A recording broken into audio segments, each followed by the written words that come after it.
Ang aking asawa, para patunayan na ang asawa ng kanyang kaibigan ang pinakapogi. Araw-araw nga niya inaanyayahan ang asawa ng iba na umakyat ng bundok para mag-ehersisyo. Sa sobrang galit, pumirma ako ng diborsyo at hiniwalayan siya. Sa sandaling lumabas ako ng pinto ng tanggapan ng rehistro sibil. Ang asawa kong si Nina ay sumakay sa kotse nang hindi man lang lumilingon. Pagkatapos ay tumawag siya sa matalik niyang kaibigan. Tuwang-tuwang sinabi, "Ate, ngayon ay malaya na ako sa wakas. Tawagin mo ang asawa mo. Ngayong gabi, samahan mo ako sa bar, magdamagan tayo. Ngayon, hindi ako uwi hanggat hindi lasing." Pero ako, nakaramdam ng hindi pa nararanasang gaan. Tuminala ako sa asul na langit. Parang sa unang pagkakataon ay nakita ko ang kinabukasan. Felipe Santos, binabati ka sa iyong panibagong buhay. Sistema ng buhay. Naipadala na ang bagong gantimpalang cellphone at 100,000,000. Biglang tumunog ang notifikasyon, nagulat ako. Masyado ba akong masaya? Akala ko guni-guni lang iyon pero biglang tumunog ang cellphone ko. Inilabas ko ang telepono. Nakita ko ang balansing 100,000,000. Agad na lumaki ang aking mga mata. Kahit na ang loob ko ay nagulat at sobrang saya. Pero hindi naman ako nawalan ng composure sa publiko. Balak ko munang pumunta sa luxury bathing center para maligo at mag-alis ng malas. Pero pagkaakyat ko sa ikatlong palapag, biglang may narinig akong pamilyar na boses sa tenga ko. "Philip, ikaw ba yan?" Nang marinig ko ang boses na yon, lumingon ako at nakita ko ang isang kakilala. At isang kakilala na ayaw ko talagang makita sa oras na yon. Ang taong ito ay walang iba ang nasa harap ko kundi si Mika Reyes, matalik na kaibigan ng dati kong asawang si Nina Garcia. Sa kabila ng suot niyang maluwag na bathrobe, hindi pa rin naitatago ang kanyang kapansin-pansing alindog. Tiningnan ko siya. Agad kong inilihis ang aking tingin. "Mika, nagkataon naman. Hindi ko alam kung ano ang sasabihin. Kaya binati ko na lang siya. Nga, hindi inaasahan na makikita kita dito." Si Mika Reyes ay nakaramdam din ng kahihiyan. Pero kasabay nito, may kakaiba rin siyang kaba. Kakadiborsyo lang ng kaibigan niyang si Nina. Tapos nakasalubong niya agad ang dating asawa nito sa ganitong lugar. Ito ay nagbigay sa kanya ng pakiramdam na lumalagpas sa hangganan. "Ay, ang tungkol sa iyo at kay Nina, narinig ko lang. Talagang sayang. Pero matagal na yon, maraming taon na. Hindi ko akalain na darating tayo sa ganitong sitwasyon. Wala nang dapat pagsisihan. Alam mo naman ang aming sitwasyon. Ang paghihiwalay ay isang kaluwagan para sa aming dalawa. Dati hindi kami naghiwalay para sa bata. Ngayon malaki na ang bata at marunong na umunawa. Sa halip na magdusa pareho, mas mabuti ng pakawalan na. Hayaan ng bawat isa na ituloy ang gustong buhay." Ngumiti at sinabi ni Mika Reyes, "Para sa akin, hindi talaga marunong magpahalaga si Nina. Kuya Philip, napakabuti mong tao. Sigurado akong makakahanap ka ng mas mabuting tao balang araw." Kahit alam kong basta-basta lang ang pag-aliw sa akin ni Mika Reyes, tumango pa rin ako ng may galang at nagpasalamat. "Ah, Mika, ano ang ginagawa mo ngayon? Nagtatrabaho ka pa ba sa opisina ng bentahan na yon?" 5 o 6 na taon na akong doon. Wala akong mahanap na mas magandang lugar. Umiling si Mika Reyes. At bumuntong hininga. "Ano ang problema? Hindi ba iyon ang pinakamalaking real estate dito sa atin? Narinig ko maganda raw ang pakikitungo ninyo. Kuya Philip, sabi mo dati yon. Hindi mo ba alam ang estado ng industriya ng real estate ngayon? Mahina. Lalong nagiging mahirap ang pagbenta ng mga bahay. Malapit na kaming kumain ng lupa ngayon." Buntong hiningang sabi ni Mika Reyes. "Totoo ba yan? Hindi ako naniniwala. Siya nga pala. Tungkol sa bahay. May gusto sana akong itanong. Parang may naalala ako. Hiwalay na kami ni Nina. Wala akong dala kahit ano. Sa ngayon wala akong matuluyan. Kahit na makikisiksik sa dormitoryo ng kumpanya. Pero ngayon mag-isa na lang ako. Ano yon? Kuya Felipe, sabihin mo lang. Kung ano ang matutulungan, tiyak na tutulong ako." Nakangiting sabi ni Mika Reyes. At tinapik-tapik ang kanyang dibdib. Dalawang mahinang lagutok. Na nagpabilis ng tibok ng aking puso. "Mayroon ba kayong mga kumpleto sa gamit na agad matitirhan na bahay?" Tanong ko. "Siyempre, meron. Kuya Philip, gusto mo ng bahay?" Nang marinig niya ang sinabi ko, biglang nagningning ang mga mata ni Mika Reyes. "Alam mo naman, hiwalay na kami ni Nina Garcia ngayon. Kaya kailangan ko ng bahay." Natural kong sabi. "Siyempre meron. Kuya Philip, sasamahan kita ngayon para tingnan." Nang marinig ang sinabi ko, hindi na nag-aksaya ng oras si Mika Reyes. Hinila ako at lumabas. "Bakit ka nagmamadali? Hindi pa nga ako nakakapag-relax dito. Ang paghahanap ng bahay ang mas mahalaga. Kapag nakuha na ang bahay, saka na lang ulit mag-shopping. Sandali lang dito. Magpapalit muna ako ng damit." Nang marinig ang sinabi ni Mika Reyes, naisip ko, totoo naman yon. Kahit na sobrang yaman ko ngayon, hindi naman ako basta-basta mapapahamak sa lansangan. Pero ang pagbili ng bahay ay darating din naman. Dahil nagkita kami ni Mika Reyes. At sobra siyang masigasig. "Sige, tingnan na lang natin." Ilang sandali lang akong nakaupo sa lobby. Nakalabas na si Mika Reyes na nakaayos na ang damit. Isang simpleng uniforme lang. Pero kay Mika Reyes may kakaibang dating. Napabuntong hininga ako. Sinikap kong pakalmahin ang mabilis na tibok ng puso. Paano ka pumunta dito? Sumakay ako ng taxi. Ikaw, sabi ni Mika Reyes habang tumitingin-tingin sa paligid. Nagbisikleta ako. O kaya magkahiwalay tayong pumunta. Sa harap ng inyong kumpanya tayo magkita. Sabi ko. Habang naglalakad papunta sa aking bagong biniling Max 560. CJ, ito ang iyong sasakyan. Sabi ni Mika Reyes na hindi natapos. Bigla niyang napansin na lumapit ako sa isang napakagandang motorsiklo. At sumakay ako rito. Bagong bili. Sagot ko ng natural. Pagkatapos ay isinuot ko ang helmet. Sabi ni Mika Reyes. Habang mainat na sinusuri. Ang ganda. Magkano ang motorsiklong ito? Kahit hindi siya marunong sa motorsiklo. Pero ang sobrang mamahaling pakiramdam. Ay nagsasabi sa kanya na hindi ito mura. Noong hindi ko alam kung paano sasagot. Per. Maganda ang motorsiklo. Bagong modelong Max 560. Sa tabi ay isang Harley Davidson. Na huminto ng may malakas na ingay. Tinanggal ng mayari ang helmet. At masiglang binati ako.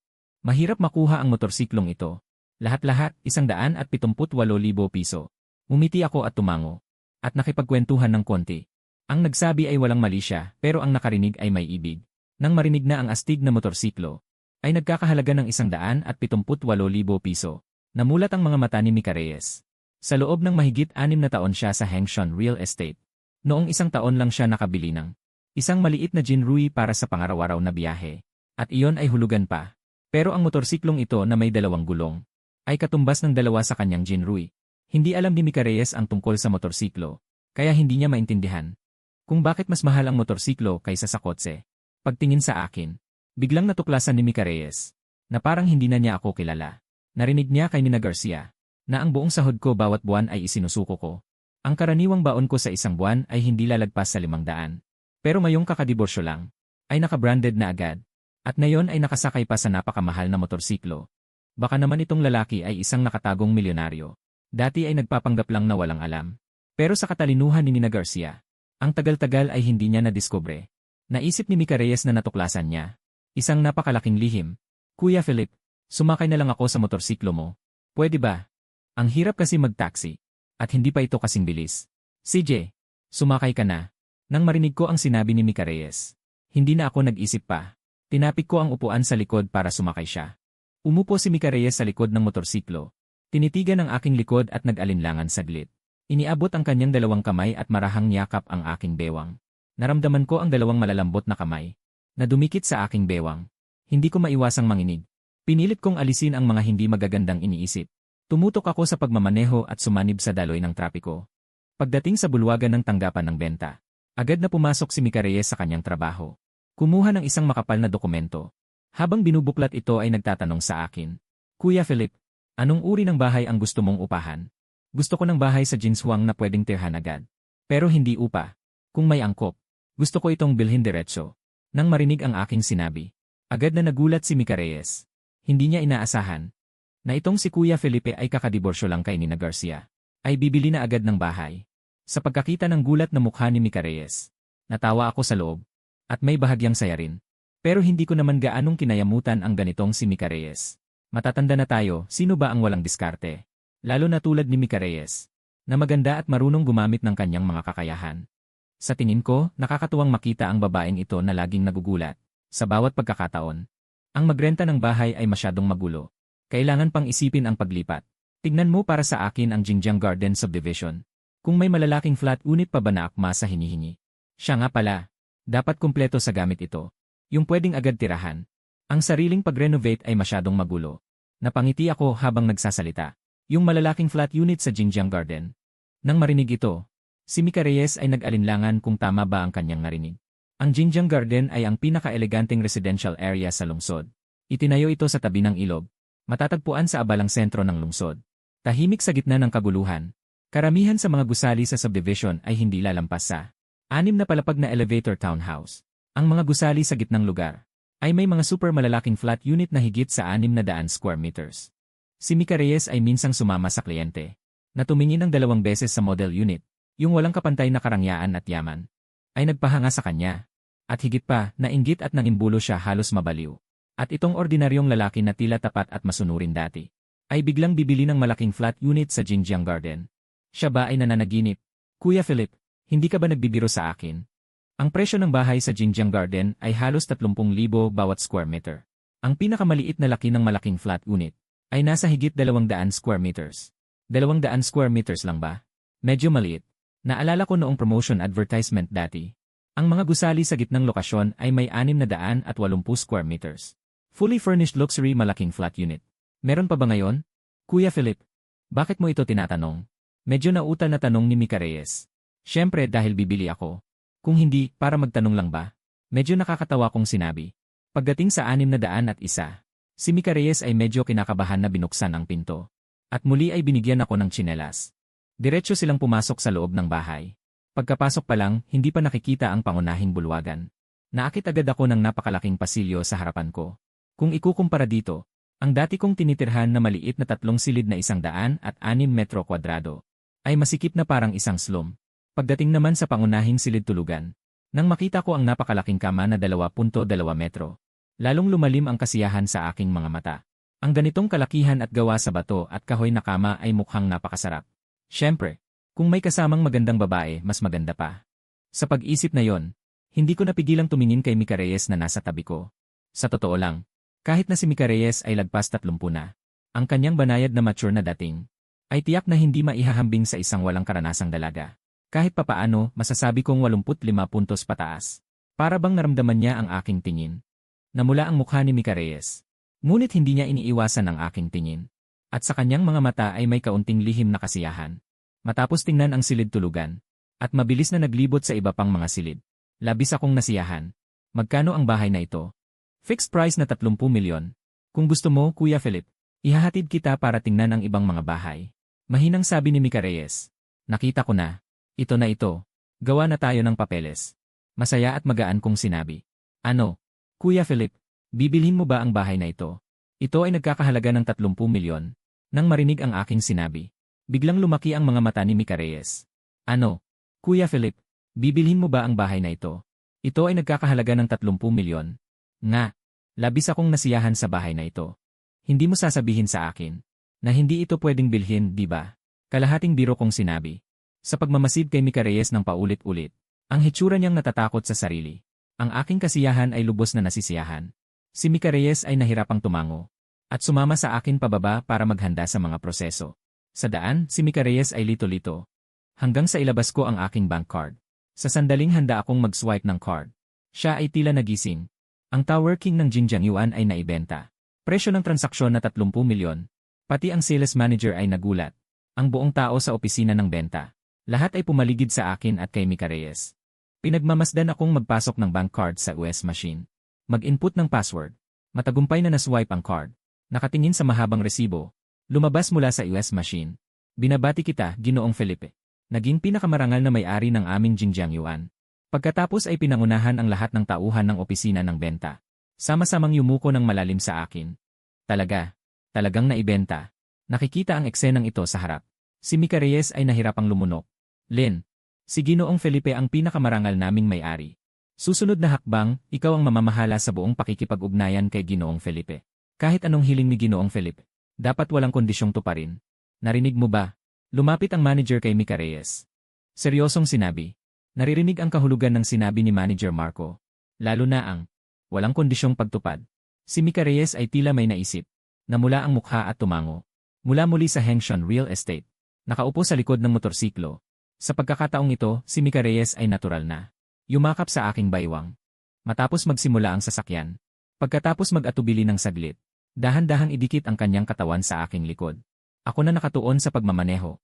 Biglang nakaramdam ng magkabilang gilid ng aking likod. Dumating ang isang mainit at malambot na pakiramdam. Ito ang dahilan kung bakit mali ang pagkakahawak niya sa manibela.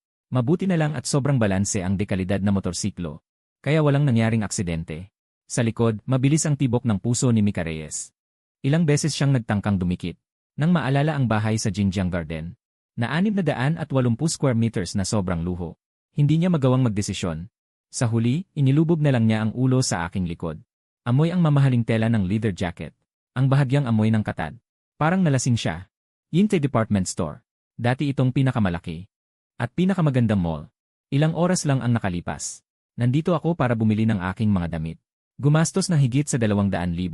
Hindi inaasahan na babalik ako ng ganito kabilis. Noong una, sa ganitong mga mamahaling lugar. Minsan o 2 beses lang ako pumupunta sa isang taon. Sabay kaming pumasok sa mall ng dalawa. Sa daan, naramdaman ko. Ang maraming lalaking naiinggit na nakatingin. Diretso kaming pumunta sa ika-4 na palapag. Sa mungkahi ni Mika Reyes. Bumili ako ng 4 na set ng mamahaling kama. At ilang gamit sa bahay. Gumastos muli ng mahigit 100,000. Habang nakikita niyang bumibili ako ng walang kurap. Lalong kumikislap ang mga mata ni Mika Reyes. Lalong lumalambot ang kanyang katawan. Ang pamilyar na lalaking ito sa tabi niya. Sa kanyang paningin, lalong naging dakila. Bago at misteryoso. Nagbigay sa kanya ng matinding pagnanais na alamin.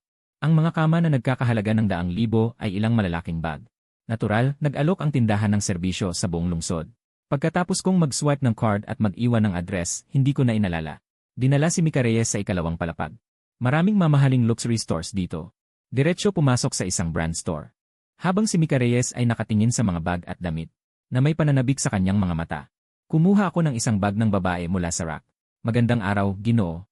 Ito ang bagong modelo ng aming brand para sa season. Sobrang bagay sa iyong kasama.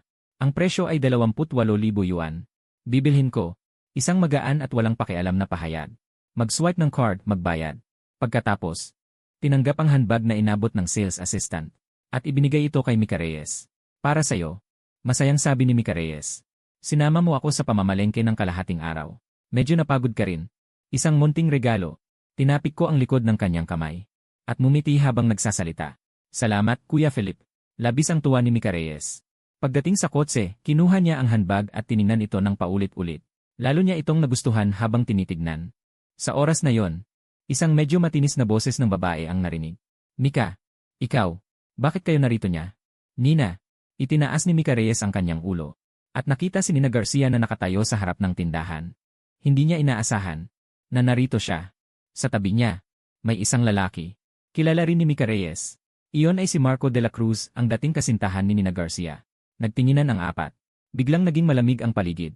Sa harap ng tindahan, ako at si Mika Reyes, at ang dating asawa kong si Nina Garcia. Kaming apat ni Marco de la Cruz ay nagtinginan. Nanatiling tahimik ng mahigit 10 segundo. Hindi na napigilan ni Nina Garcia. At unang sumira sa katahimikan. Philip Santos, ano bang problema mo? Bakit kayo magkasama ni Mika? Puno ng pagsisiyasat ang tono ni Nina Garcia. At napakasama ng kanyang mukha. Dahil napansin niya, nasa kamay ni Mika Reyes, mayroong isang brand ng handbag na kitang-kita. Sa itsura, ito yata ang pinakabagong modelo ngayong taon. Kahit na magkaibigan sila ni Mika Reyes. Pero sa trabaho man o sa personal na buhay, si Nina Garcia ay mahilig makipagkompetensya ng palihim. Ang bagong modelong handbag. Ang presyo ay hindi bababa sa 20-30,000. Ito ang nagpaisip sa kanya na si Marco de la Cruz. Ang bag na binili niya para sa kanya na nagkakahalaga ng mahigit 6,000. Ang mas hindi niya matanggap ay, siya ay kakadiborsyo ko lang.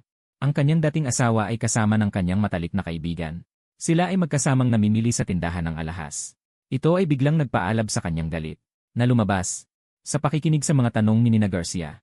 Ako ay walang emosyon ang mukha. Tiningnan ko siya at ang lalaking kasama niya. Pero sinabi niya, Nina Garcia, hindi mo ba nakalimutan? Natapos na natin ang proseso ng diborsyo. Kung sino ang kasama ko, may kinalaman ba sa'yo? Sabihin mo. Muli kong tiningnan si Marco de la Cruz. At sinabi na may bahid ng paguyam. Nga pala, binabati ko kayo. Ngayon ay maaari na kayong magkasama ng hayagan. Hindi na kailangang magpakahirap.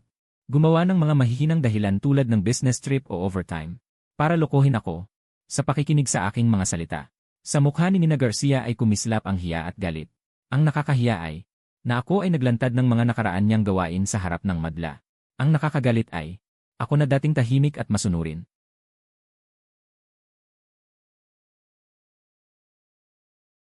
Bago ang diborsyo, ay ordinaryong magkaibigan lang. Kung alam ko lang na makitid ang iyong pag-isip. Mukhang tahimik at desente. Pero sa totoo ay may problema sa pag-isip. Ngayon ay ipinakita mo na ang iyong tunay na ugali, tama ba? Nakita ko na ang iyong totoong kulay. Tahimik kong pinanood si Nina Garcia na.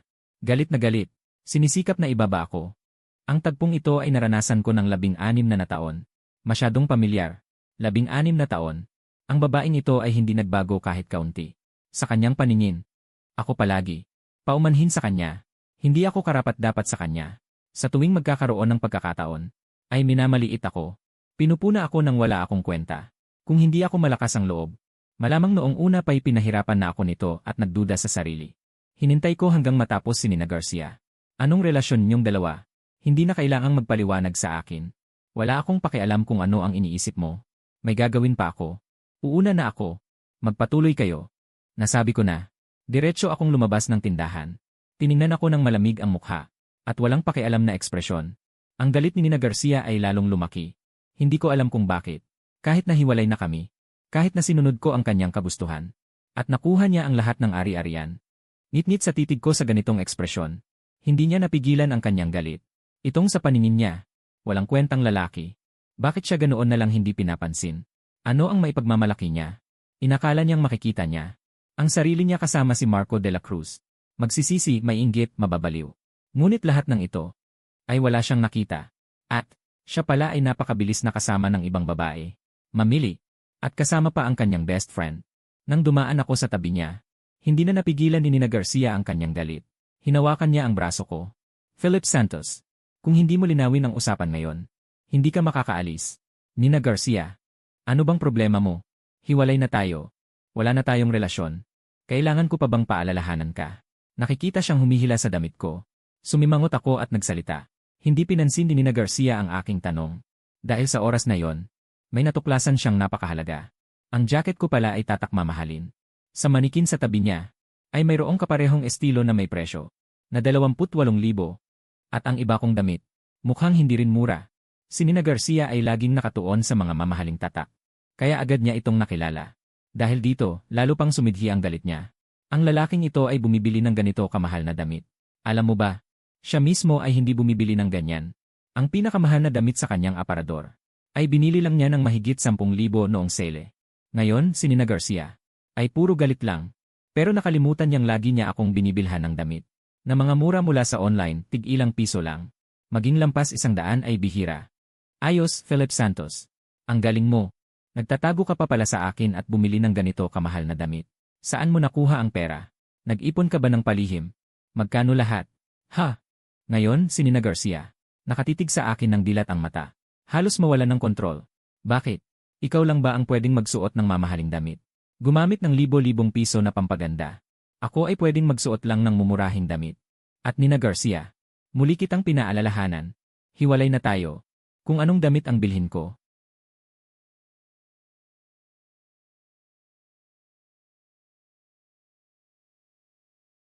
Kinawayan ko siya at sinenyasan na lumapit. Si Mika Reyes ay labis na naguguluhan ngayon. Nahuli siya ng kaibigan na kasama ang dating asawa nito. At kakatanggap lang ng regalo. Medyo kinakabahan na siya. Iniisip kung paano ipapaliwanag kay Nina Garcia. Pero naalala ang aking magarang pag-ugali ngayong hapon. At ang 3 milyong mansyon na yon. Pagkatapos ng ilang pag-aalangan sa mga mata ni Mika Reyes, sumunod siya ng maayos sa tabi ko. Kahit wala akong obligasyon na magpaliwanag sa'yo. Ngunit dahil gusto mo talagang marinig, sasabihin ko na lang sa'yo, wala namang masama.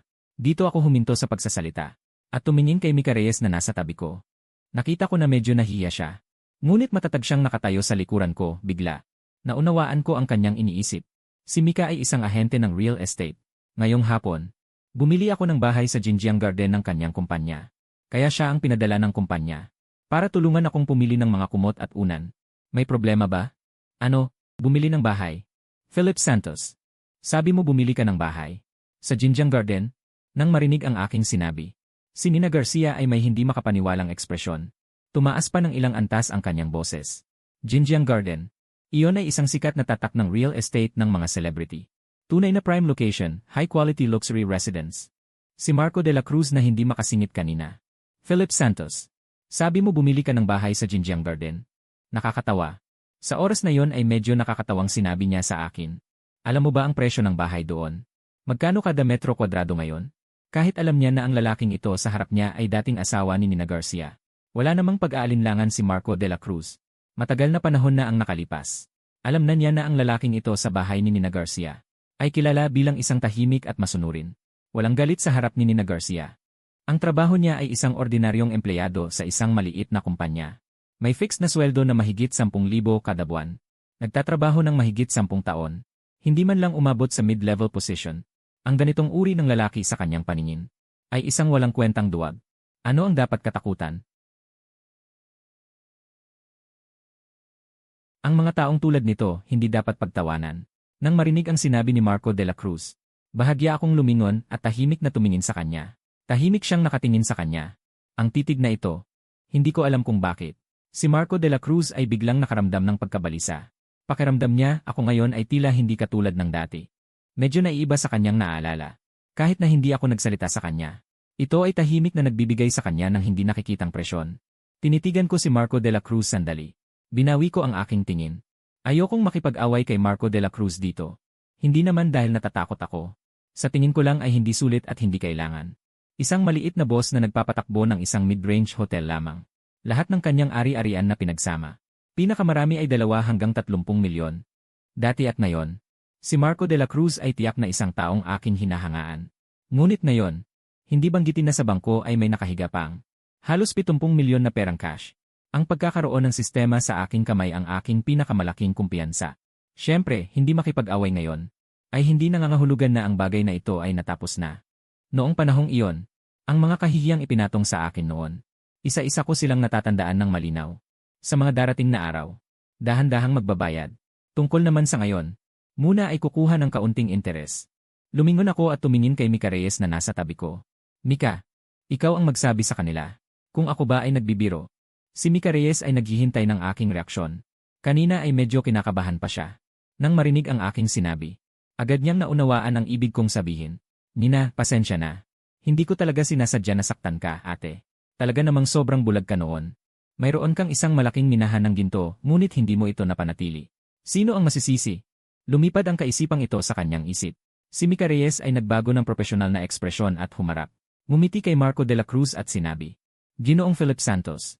Ngayong hapon, binayaran ng buo ang 30 milyong yuan. Binili ang isang ari-arian sa ilalim ng aking kumpanya. Binili ang isang ari-arian sa ilalim ng aking kumpanya. Ang 6 na bloke ng Jingjiang Yuan, ang pinakamagandang gusali. Isang malaking patag na apartment na 680 metro kwadrado. Ay ang pinakarespetadong kliyente ng aking kumpanya. Ang mga salitang ito ay biglang nagpatahimik sa lugar.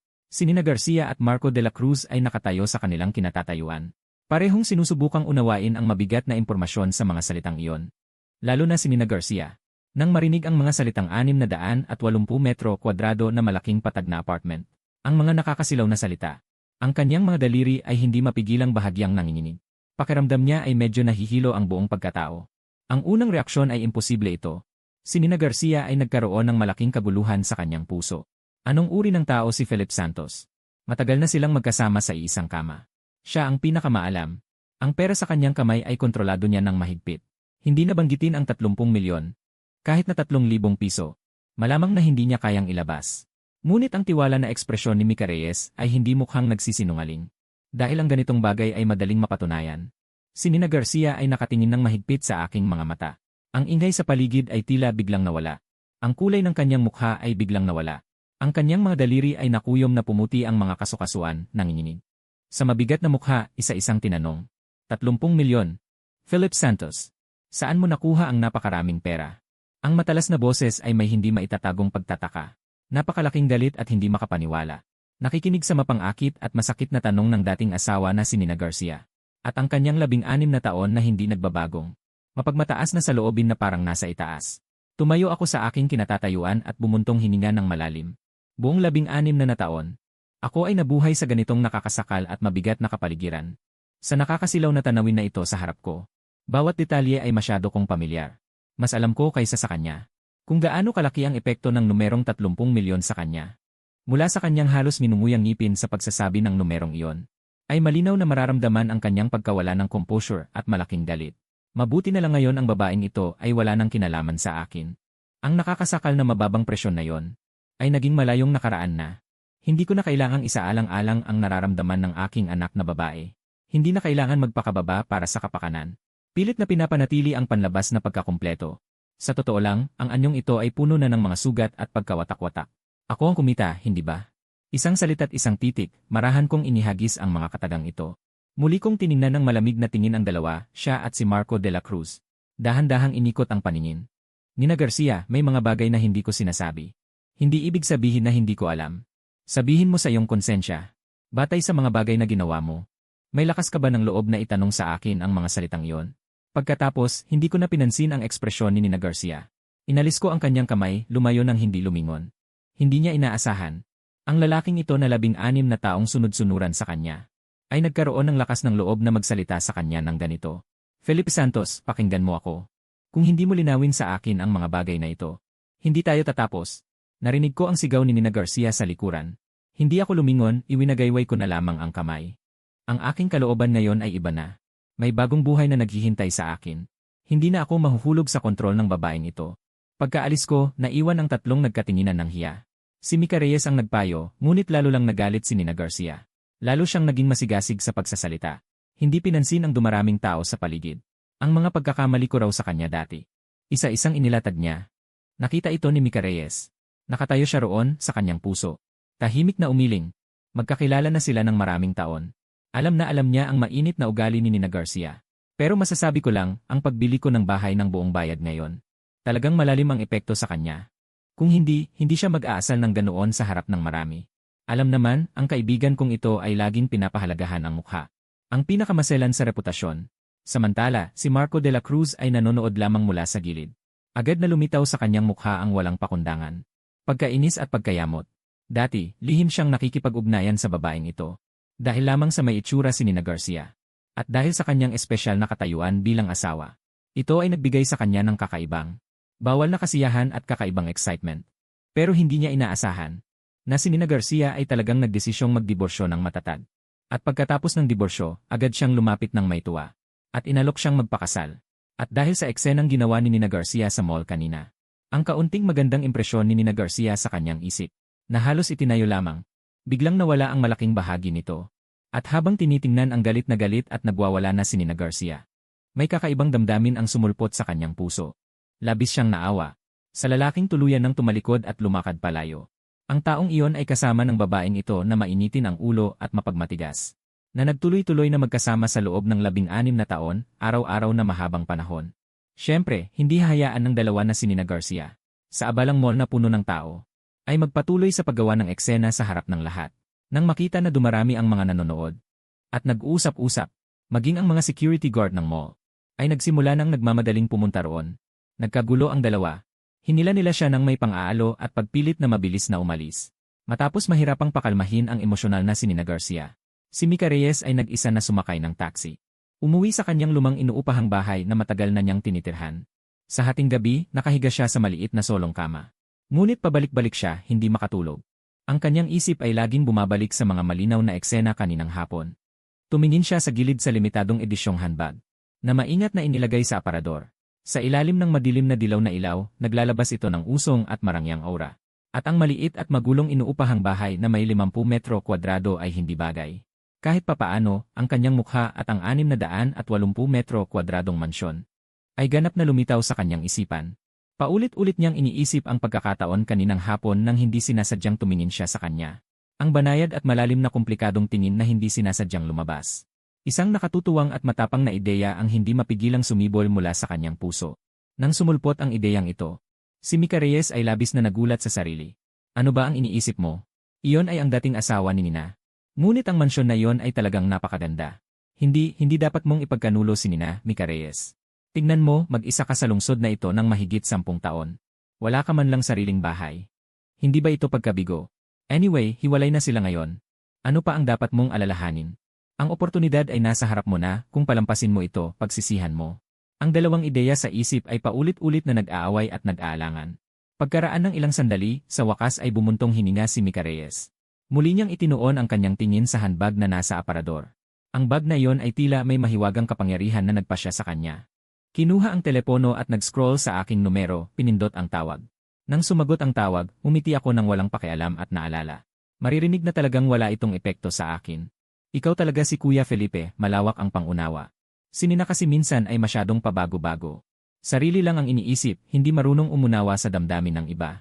Minsan kapag nakikita ko kung paano kanya tratuhin, nasasaktan ako para sa'yo. Wala yan, Kuya Felipe. Sa susunod kung gagawin niya ulit iyon sa'yo, siguradong sasabihan ko siya ng maayos para sa'yo. Ang pag-iimbak ng masamang salita tungkol sa kaibigan sa likod nito, bagaman hindi naman ito bago sa akin. Ngunit ang pagsasabi ng mga ito sa dating asawa ng kaibigan, ay kauna-unahang pagkakataon sa buhay ko. At ginamit ko pa ang salitang inasasaktan na napakamalabo. Bahagyang hinawakan ng kanyang daliri ang laylayan ng damit. Nakayuko ang mga mata, rumaragas ang damdamin. Walang tigil ang kabog ng kanyang dibdib. Hindi alam kung ano ang iisipin ni Kuya Felipe sa narinig. Sa kabilang linya, nakasandal ako sa sofa ng bagong bahay. Walang malay na hinahaplos ng daliri ang gilid ng telepono. Nang marinig ang mga salita ni Mika Reyes, bahagyang natigilan. Hindi ko inaasahan na sasabihin niya sa akin ang mga ito. Ngunit sa pag-isip ngayong hapon, ang lahat ng kanyang mga kilos na kasama ko. Hindi na ako nagulat. Sabi nga, ang magkakauri ay nagkakasama. Si Mika Reyes at ang dati kong asawa na si Nina Garcia ay naging matalik na magkaibigan sa loob ng maraming taon. Ang kanilang tunay na pagkatao ay magkatulad. Siyempre, may mga napakakaparehong katangian. Pareho silang mga babae na sakim sa kayamanan. Puro paghahangad sa material na kasiyahan. Ngunit minsan, ang dati kong asawa na si Nina Garcia ay mas prangka. Samantalang si Mika Reyes ay marunong magtago at mag-ayos ng sarili. Sa madaling salita, si Mika Reyes ay ang tinatawag na babaeng may ilang diskarte. Noon, ako ay simpleng tao lamang. Ngunit hindi ibig sabihin hindi ko nauunawaan ang puso ng tao. O hindi ko nauunawaan ang babae. Salamat sa iyong pag-aalala, Mika. Siya talaga ay ganoon. Kahit sabihin mo walang mangyayari. At saka, hindi ako natatakot na buluhin niya ako ulit. Matagal na akong handa sa isip. Si Mika Reyes ay mahinang sumagot at tumango. Ang mga bedding na binili natin ngayong hapon. Na-deliver na ba ng tindahan? Nagtanong siya na may tunay na pag-aalala sa kanyang tono. Kakarating lang nila. Binubuksan pa lang ang mga pakete. Tiningnan ko ang mga karton na nakakalat sa sala. Tumubon ako ng nakangiti. Puno ng mga plastic bag ang sala. Wala nang matapakan. Pagkarinig ni Mika Reyes, masigla siyang nagsalita. Talaga? Tulungan na kita mag-ayos, Kuya Philip. Sa tono niya ay hindi maitago ang kaba at pag-asa. Sa totoo lang, nung binanggit niya ang bedding, iyon talaga ang nasa isip niya. Naku, hindi naman dapat. Masyado kang magre-reforma. Tumanggi ako ng nakangiti. Kanina hapon, pinagod kita sa pag-ikot. Hindi pa nga ako nakapagpasalamat ng maayos. Ay, Kuya Felipe, bakit ka nag-atubili sa akin? Yung bahay na binili mo kanina. Nakatulong ng malaki sa kota ko. At binigyan mo pa ako ng bag. Pagdating sa pasasalamat, ako dapat ang magpasalamat sa iyo. Pagkasabi niya, hindi na siya naghintay sa akin. Napilitan siyang pumunta agad para tumulong mag-ayos ng bedding. Sabi niya, isang lalaki ka, hindi mo alam gawin ito. Sige, halika na. Pagkatapos, libre kita ng masarap na dinner, Kuya Felipe. Sa kabilang linya, pumayag ako ng nakangiti kay Mika Reyes. Masayang sumagot si Mika Reyes. Parang natatakot na baka magbago ako ng isip, mabilis niyang binaba ang tawag. Lumabas siya at sumakay ng taxi.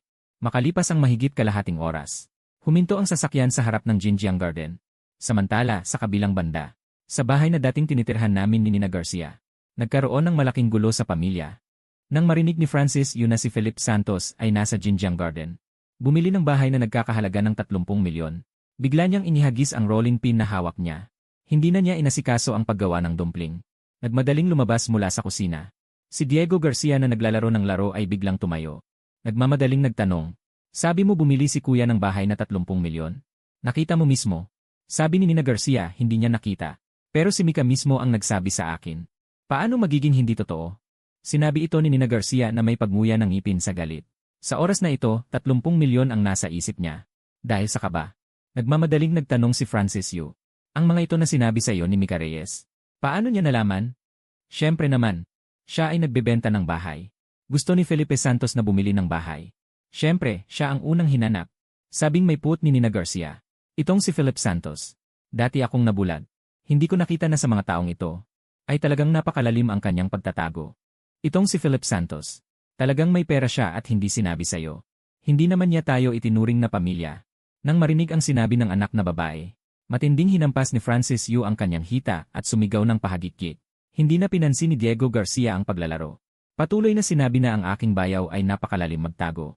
Dati hindi ko nakita na siya ay napakamakasalimuot. Kayang gumastos ng 30 milyon para bumili ng bahay. Tiyak na higit pa sa 30 milyon ang nasa kanya. Habang nagsasalita, umiikot ang kanyang mga mata. Diego, tinatawag mo pa siyang bayaw.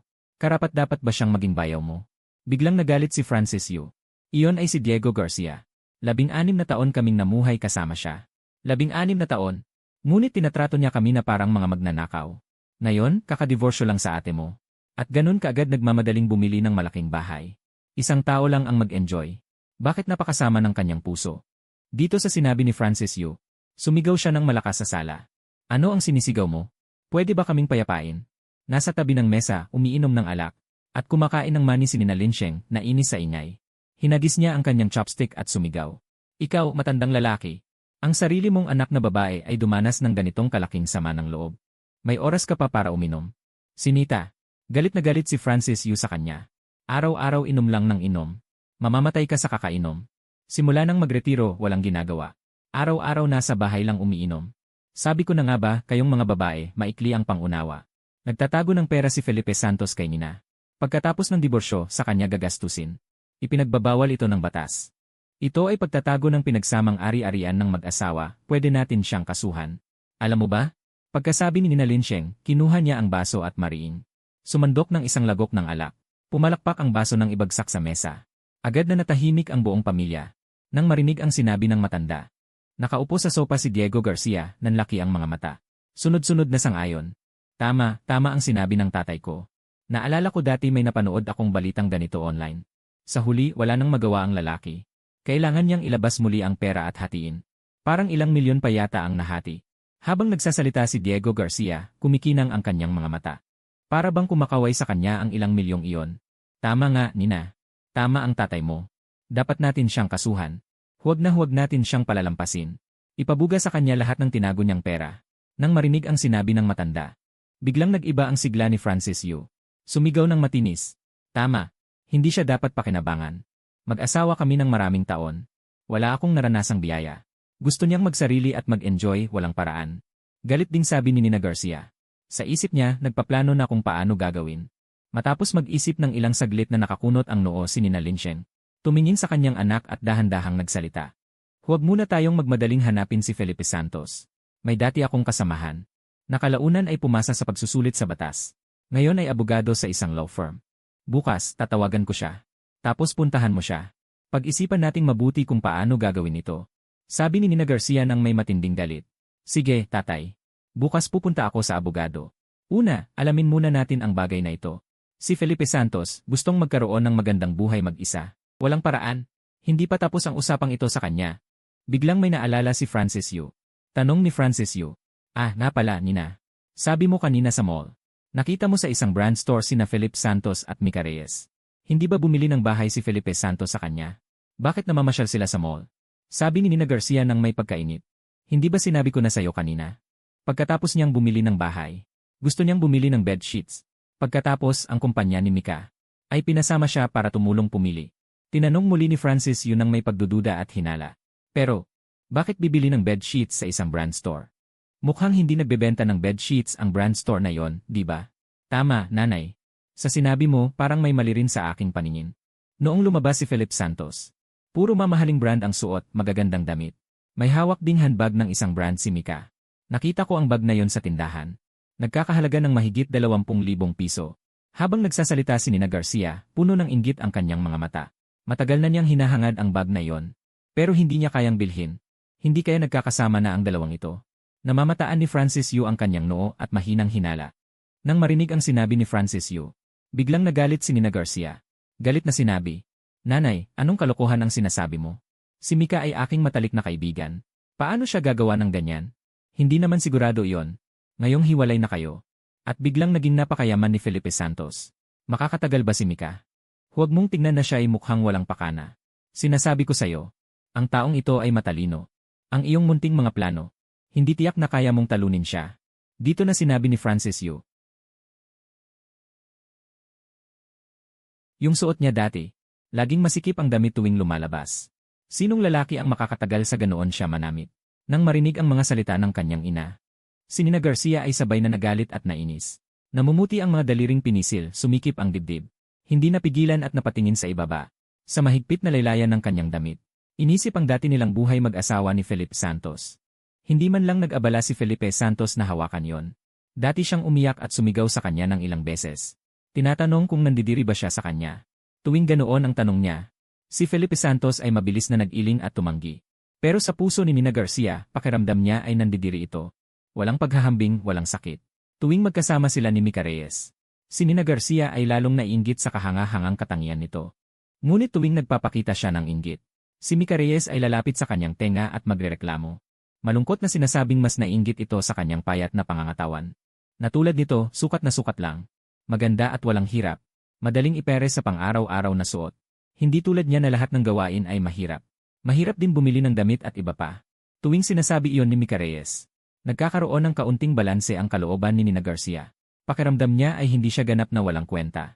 Tungkol sa pagkandidiri ni Felipe Santos, walang paningin lang siguro ito. Ngunit ngayong nasabi ng kanyang ina na si Francis Yu, biglang nagkaroon ng kaunting praning si Nina Garcia. Ngayon ay abala siya sa pag-aaway at pagpupumilit kay Felipe Santos. Ngayong naaalala niya, nang makita niya ang dalawa, talagang may mali sa bawat aspeto. Bibili lang naman daw ng makeup. Bakit sila pumunta sa isang mamahaling brand store? At ang bag na hawak ni Mika Reyes, siya ba ang bumili? O regalo ni Felipe Santos? Bigla na lang yumaman si Felipe Santos, pwede naman siyang bilhan ng bag. Hindi naman imposible. Sumikip ang dibdib. Sa tuwing naiisip ang posibilidad na ito, parang tinutusok ng karayom ang puso ni Nina Garcia, gustong mabaliw sa sakit. Gustong sukdulan na sumugod sa harap nila ngayon. At tanungin sila ng direkta. Pero alam niya na ito ay hindi maaaring madaliin. Dahil hiwalay na silang dalawa. At ang pinakamahalagang bagay na nasa puso niya ngayon, ay makuha ang pera na hawak ni Felipe Santos. Kung may relasyon ba silang dalawa, saka na mag-imbestiga kapag nakuha na ang pera. Dati nang nagduda si Nina Garcia sa kanilang dalawa. Kay Felipe Santos ay kampante siya. Yung tapat na lalaki ay may loob pero walang tapang. Pero si Mika Reyes ay hindi tiyak. Ang sinabi ng kanyang ina ay bigla siyang nanginig. Inakala niya kung si Mika Reyes ay may gusto kay Felipe Santos. Ganyan ang iniisip ni Nina Garcia. Isang pagsiselos ang bumulwak mula sa kanyang puso. Hindi napigilan ng kanyang isip na mag-isip ng mga eksena. Pero hindi niya alam. Ang inaalala niyang sandali ay kasalukuyang nangyayari. Sa Jinjiang Garden, Bloke 6, ang lokasyon ng pinakamagandang bahay.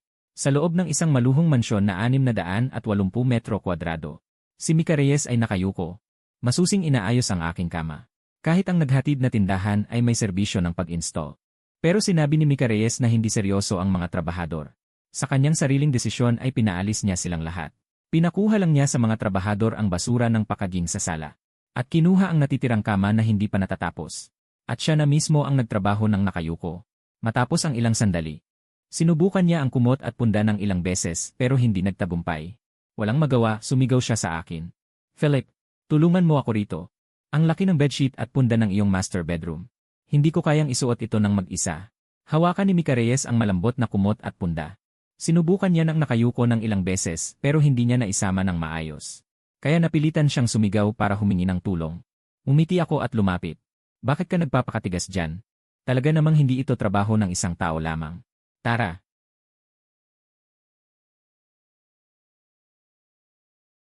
Sa pagkakataong ito gusto kong tumulong. Pero tinulak niya ako ng nakangiti. Sinabi pa niyang isa akong malaking lalaki. Hindi dapat gumagawa ng ganitong pinong gawain ng babae. Ngayon, si Mika Reyes. Nakasuot ng mapusyaw na puting cotton shirt sa itaas. May pinong baywang na estilo. Naganap na nagpapakita ng kanyang napakagandang pangangatawan. Kapag siya ay nakayuko habang nag-aayos ng kumot. Minsan, nakaluhod siya sa kama. Minsan naman, sumandal siya pasulong. Bawat natural na galaw ay talagang nagpasaya sa aking paningin. At si Mika Reyes ay tila hindi rin umiiwas sa aking tingin. Ilang beses na ang laki ng kanyang pagyuko, na halos hindi ko napigilan ang sarili. Hindi ko maiwasang maghinala kung sinasadya ba niya ito. Pinagmasdan ko siyang mahusay na isinuksok ang kumot sa loob ng kumot. Madali niyang inilagay ang maluwag na kumot sa loob. Agad na sumilay ang liwanag sa mga mata ni Mika Reyes at mumiti siya sa akin. Felipe, ikaw talaga ang magaling. Itinaas ko ang aking kilay. Tahimik kong pinagmasdan siya sa tabi ko. Wala na akong sinabi pa. Sabay kaming nag-ayos ng buong kama ng mabilis. Tiningnan ko ang maayos ng kama. Ngumiti ako at iminungkahi sa kanya. Ilang oras na tayong nagtatrabaho. Pagod ka na rin siguro. Tamang-tama, oras na ng pagkain. Kumain tayo ng kahit ano. Nang marinig ni Mika Reyes ang tungkol sa pagkain, agad na kumislap ang kanyang mga mata. Bigla siyang bumangon sa kama. CJ. Kuya Felipe, pinangako mo sa akin ang isang masarap na handaan. Huwag mo akong lolokohin ng maanghang na pansit. Napangiti ako nang makita ang suklam na pagiging masaya niya. Itinaas ko ang aking kilay at mumiti. Mabilis kaming nagpalit ng angkop na damit para lumabas. Sabay kaming bumaba ng hagdan. Ano ba yan? Akala mo ba si Kuya Felipe ay ganoon kasakim? Inilabas ko ang aking motorsiklo at binuksan ang susi. Si Mika Reyes ay sanay na itinaas ang kanyang binti at sumakay ng matatag. Si Mika Reyes na nasa likuran ko ay hinawakan ng upuan. Agad siyang nagpahayag ng may paghanga. Wow, Kuya Philip! Ang lambot at ang sarap ng upuan ng motorsiklong ito. Hindi nakapagtataka na ito ay motorsiklong nagkakahalaga ng mahigit 100,000. Parang mas komportable pa ito kaysa sa kotse. Ganoon ba talaga kalambot? Hindi ba sumakay ka na kanina? Pagkatapos, binigyan ko siya ng helmet at sinabihan siyang isuot ito ng maayos. Hindi pa rin ako nasasaktan. Ngumiti si Mika Reyes at isinuot ang helmet. Tinapik ko ang aking baywang at sinabi, "Kung gusto mong sumakay, tawagan mo ako." Si Kuya Felipe ay lagi kang nagdadala sa paglilibot. Si Mika Reyes ay tumango at hinawakan ang aking baywang. Lumabas kami at lumiko pakaliwa, makalipas ang 2 minuto ay narating namin ang pedestrian street. Sa paglalakad patungo sa gitnang bahagi, pinili ko ang Peninsula Western Restaurant at siya ay pinasok. "Ma'am, sir. Maligayang pagdating sa Peninsula Western Restaurant, may reservation po ba kayo?" Pagkapasok pa lang, ang serbidor ay magalang na lumapit. "Kailangan pa bang mag-reserve dito?" Tiningnan ko ang serbidor sa harap ko at nagtanong, "Sir, karaniwan ay hindi naman kailangan. Pero may ilang na silid na may minimum na gastos. Kailangan ng maagang booking." Bahagyang yumuko ang serbidor. Magalang na sumagot, "May bakante pa bang silid ngayon?" Bahagya kong tinapik ang lamesa. Nagpatuloy sa pagtatanong. Ang Milan Cottage sa unang palapag at ang Riverview Cottage sa ikalawang palapag ay wala pang nakabook. Pareho itong mga marangyang na silid. Ang Milan Cottage ay may minimum na gastos na 5,000.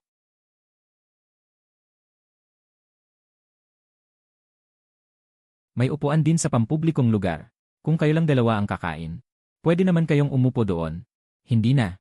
Sa ikalawang palapag na lang. Sandali akong natigilan. Hindi naman dahil mahal ang presyo ng silid. Unang beses lang kasi ako dito. Nakatingin sa marangyang disenyo ng paligid. Sandaling nawala sa isip. Ang minimum na 8,888 para sa aking kasalukuyang yaman ay parang ambon lang. Hindi pa ito makakasakit sa akin. Kuya Philip, hindi na kailangan. Kumain na lang tayo kahit saan sa pampublikong lugar. Nang marinig ang minimum na 8,888, si Mika Reyes ay agad na nagsalita. "Paano iyon? Hindi mo ba narinig ang kasabihan? Ang babae ay hindi dapat magsabi ng kahit ano." Nang marinig ang sinabi niya, nakangiti akong nagtanong, "Kuya Felipe, nakakainis ka talaga. Alam mo naman na hindi iyon ang ibig kong sabihin." Nagtanong si Mika Reyes sa isang malambing na boses. "CJ, ayos na ito. Ihatid mo kami paakyat." Sinabi ko sa isang tonong hindi maaaring pagdudahan. "Opo, Gino, binibini. Mangyaring sumunod sa akin dito." Magalang na sinabi ng serbidor.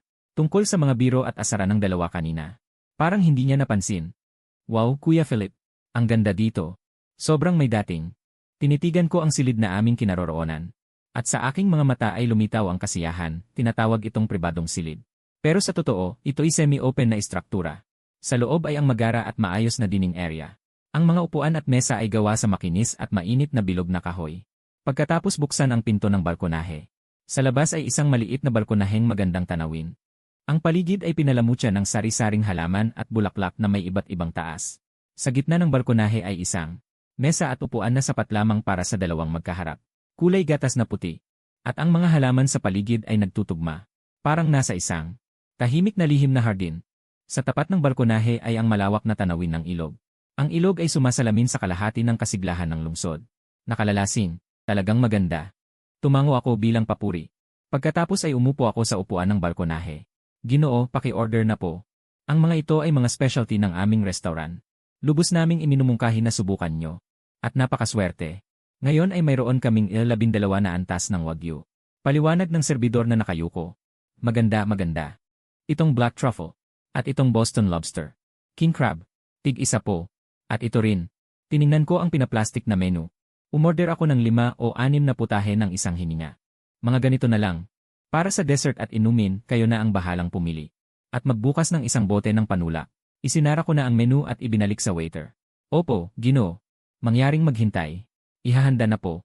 Kinuha ng waiter ang menu. Lalong nagpakita ng paggalang ang kanyang mukha. Ang mga pangunahing ulam na in-order ay tinatayang lampas na sa 10,000. At kasama ang boat ng red wine na higit 6,000. Halos 20,000 ang kabuang gastos. Kahit sa mamahaling restaurant na ito, ay itinuturing na mataas na pagkonsumo. "Kuya Philip, ang dami nating in-order. Hindi ba ito sayang?" Tanong ni Mika Reyes. Puno ng pag-asa at kasabikan ang kanyang mga mata. "Okay lang. Basta masarap, ayos na." Sabi ko sabay kaway ng kamay.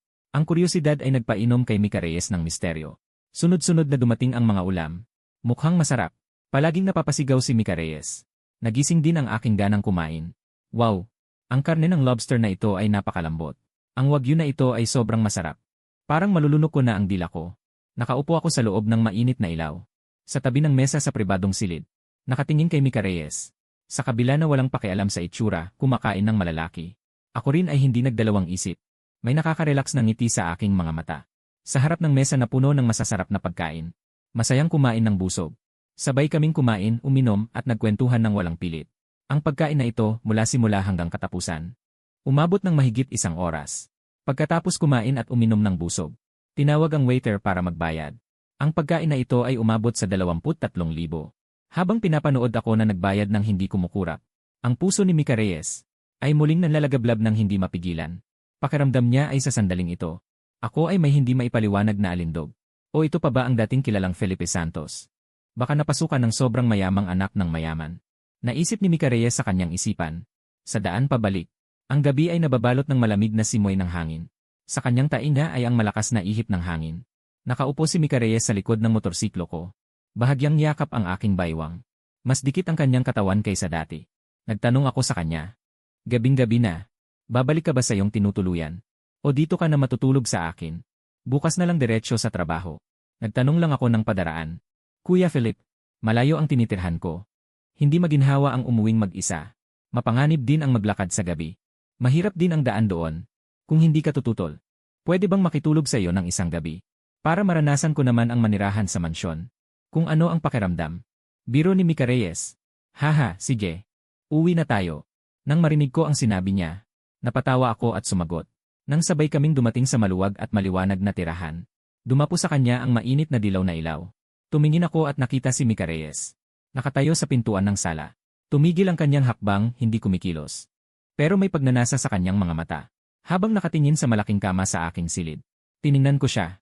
May ngiting may pagkaunawa sa aking mga mata. Hindi napigilan ang mahinang tawa. At saka siyang inisyan at sinabi, Mika, masyadong malaki ang kama sa silid tulugan. Hindi ako sanay matulog ng mag-isa. Lumipas ang isang gabi ng tahimik. Nabalot ng malambot na kumot ang buong init ng katawan. Kinabukasan, tanghali na. Gumising ako ng maluwag sa katawan. Nang makita si Mika Reyes na malapit ng dumikit muli, iniabot ko ang aking mga kamay at pinigilan.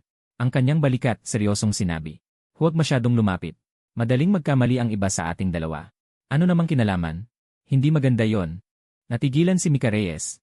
Nang dumako ang tingin ko sa kanya, bigla siyang naintindihan. Malakas. Alam ko na, Mika. Mag-iingat na ako sa susunod. Tumango siya. CJ, tara na. Bibilhan kita ng sasakyan. Sakto, bibili rin ako. Hindi maganda ang laging nakamotorsiklo. Paminsan-minsan lang, okay pa. Pero sa pang-araw-araw na trabaho, napakahirap. Kailangan mo pa bang magtrabaho? Habang naghuhugas ng kamay si Mika Reyes sa banyo, nagtanong siya ng pabiro. Nga, hindi pwedeng iwan ang trabaho. Ilang taon na akong nagtatrabaho dito. May magandang samahan na kami ng mga kasamahan. Naisip ko ang mga kasamahan sa opisina. Napangiti ako ng bahagya. Mika, anong sasakyan ang balak mong bilhin? Nagtanong si Mika Reyes nang may pagtataka. Isang mamahaling luxury car ng isang brand. Walang pag-aalinlangan kong sagot. Noong walang pera, ito ang lagi kong pinapangarap. Ngayong may pera na, gusto kong tuparin ang pangarap. Ako naman. Nagtanong si Mika Reyes nang may pagtataka. Isang mid-size na kotse marahil. Sabi ko, bakit iyon ang bibilhin mo? Patuloy na tanong ni Mika Reyes. Dahil mas malaki iyon ng isang sukat kaysa sa kotse ni Nina Garcia. Tumawa ako. Mika, nakakatawa ka talaga. Tumawa ng malakas si Mika Reyes. Dalawang tao, habang nagkukwentuhan ng basta-basta. Sabay na nagbihis at lumabas ng pinto. Dahil bibili ng kotse, hindi na sumakay ng motorsiklo. Sumakay ng taxi sa harap ng pinto at dumiretso. Sa pinakamalaking palengke ng kotse sa silangang labas. Dumiretso sa 4 store ng target na brand. Binayaran ng buo ang kotse ni Mika Reyes na halos 400,000. Iniwan na sa tindahan ang insurance at pagpapalista. 2 tao naman ay pumunta sa isa pang 4 store ng ibang brand. Mas matagal ng kaunti ang ginugol na oras. Diretso kong binili ang buong tindahan. Ang nag-iisang top-of-the-line na itim na luxury sedan. Pati ang manager ng tindahan ay naabala. Siya mismo ang humawak sa proseso. Buong bayad na halos 4 na milyon. Na muling pinatunayan kay Mika Reyes. Ang tunay at matatag kong kayamanan. Nakaupo na parang nasa first class ng eroplano. Sa loob ng maluwag at komportableng likurang upuan. Tuwang-tuwa akong bumuntong hininga. Mahinahon kong sinabi. Ito na ang tunay na pagtamasa sa buhay. Sa harap, si Mika Reyes ay nakaupo sa matatag na upuan ng driver. Puno rin ng kasiyahan ang kanyang buntong hininga. Nga, ang sarap maging mayaman. Mahinahon kong tanong. Marunong ka bang magmaneho nito? Naman, hindi ka naman sumakay dati sa maliit kong kotse. Dekada na akong tunay na driver na may karanasan. Siguradong matatag at maaasahan ang skills ko sa pagmamaneho. Itinaas ni Mika Reyes ang kanyang baba. Punong-puno ng yabang at pagmamalaki ang kanyang sinabi. Si Mika Reyes, veteranong driver. Ngayon, kulang ako ng personal na driver. Paano kung maging part-time ka? May katatawanan kong sinabi. Sige, may sahod ba? Agad na nagliwanag ang mga mata ni Mika Reyes. Lumapit siya at mumiti habang nagtatanong. Siyempre mayroon, 200,000 sa isang taon, game ka ba? Tumingin ako sa kanya, nakangiting may ngisi na tanong. Siyempre game, Philip, niloloko mo ba ako? Mukhang nagulat si Mika Reyes. Mula kahapon hanggang ngayon. Ang pera na ibinigay ko sa kanya kasama ang kotse ay isang malaking halaga na. Nang marinig ang gulat niyang mga salita, wala akong sinabing marami. Diretso kong kinuha ang cellphone at pinalitan ang lahat ng sagot ng isang tunay na bank transfer. Boss Philip, ang driver ninyo, si Mika Reyes, ay nag-uulat na. Saan tayo ngayon pupunta? Formal na lumingon si Mika Reyes at nagtanong na may marangyang postura. Komportable akong nakahiga sa likurang upuan at tamad na sinabi. Sage, Boss Philip, kung hindi kayo tututol, tatawag muna ako para mag-resign. Ngumiti si Mika Reyes habang nagsasalita. Nang makita akong tumango, si Mika Reyes ay agad na naglabas ng cellphone at tinawagan ang manager. Hoy manager, may sasabihin ako sa'yo. Nag-resign na ako. Yung matitira pang sahod ngayong buwan, hindi ko nakukunin. Yan lang, paalam. Matapos magbitiw ng pabida, naging presko at magaan ang buo niyang pagkatao. Matapos ang pabidang tawag na yon, si Mika Reyes ay presko at magaan ang pakiramdam. Dahan-dahan niyang pinindot ang start button ng sasakyan. Hinawakan niya ang makinis na manibela at marahang umikot ng direksyon. Patungo ng matatag sa Yintay Department Store. Ito at ito rin. Balutin niyo lahat para sa akin. Sa isang brand store sa ikalawang palapag ng Yintay Department Store. Tinuro ko ang ilang damit sa kabilang pader at nag-utos. Felipe, hindi ka naman ganyan, di ba? Bakit mo binibili sa akin ang dami-daming ito? Si Mika Reyes sa tabi ko ay nagulat at natuwa. Gustong-gusto niya ang mga damit na ito. Ang kabuang halaga ay 2 hanggang 3,000. Kanina noong sinusubukan mo, ang mga ito ay inaakala kong magaganda. Napakaganda kapag suot mo. Umiti ako at nagsabi. Felipe, napakabuti mo sa akin. Hinawakan ni Mika Reyes ang braso ko. At masayang nagsabi. Kasi maganda ang performance mo. Masaya akong bumili ng gamit para sayo. Habang nagsasalita ako, kinuha ko ang bank card at maginhawang nag-swipe. Ilang damit at isang peres ng sapatos, umabot ng 32,000. Nakita ko ang malabo at malandimong tingin ng babaeng katabi. Sa sandaling iyon, naramdaman kong sulit ang perang ginastos. Siyempre alam ko na si Mika Reyes ay kasama ko. Dahil lamang sa perang ibinabato ko. Pero bahala na siya. Basta't mapasaya ako ng babaeng ito. Sulit ang perang ginastos. Tungkol naman sa tunay na pagmamahal. Ang 16 na taong kasal ay pumawi na nito. Mika, mas maganda ang paningin mo kaysa sa akin. Tulungan mo akong pumili ng ilang damit para kay Rara. Huwag kang mag-alala, Felipe. Siguradong gagawin kong pinakamagandang prinsesa si Rara. Sabihin mo sa akin ang sukat ng damit ni Rara. Puno ng kumpiyansa na sinabi ni Mika Reyes. Tumango ako ng mahina. Dulo ng taglaga sa mesa. Dahan-dahang umiling. Ang sukat ng damit ng anak kong si Felipe Ran. Ibinigay ng malinaw at tumpak kay Mika Reyes. Ang panlasa sa pananamit ni Mika Reyes. Sa loob ng maraming taon na pagsasama. Palagi ko itong pinupuri. Si Nina Garcia ay mahilig din mag-ayos.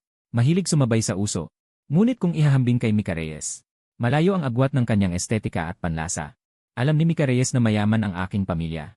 At si Felipe Ran ay nasa puso ko. Ang pinakamahalagang anak na babae. Kaya hindi siya magdadalawang isip sa presyo ng damit. Isinasaalang-alang niya na si Felipe Ran ay estudyante sa kolehiyo. Maingat na pinagsama ang 2 casual at 2 formal na damit. Sa pagbabayad, libo-libo ang ginastos ng walang kurap. Nang makita ang aking pagiging walang pakialam sa pagbabayad, si Mika Reyes na nakatayo sa tabi ng cashier ay tuluyang namanhid. Hindi niya talaga maintindihan. Bakit dati akong mukhang mahirap at walang kakayahan? At pagkatapos ng diborsyo ay biglang nagbago. Naging napakaluho at makapangyarihan.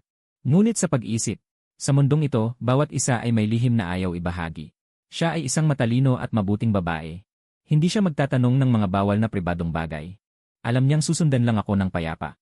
May mansyon na titirahan, may mamahaling sasakyan. May mga mamahaling bagay na gagamitin. Iyon ay sapat na. Wala siyang pakialam sa mga chismis na siya ay materialistiko. Babae na nasa edad 30. Ilang taon pa ang natitira sa kanyang kabataan.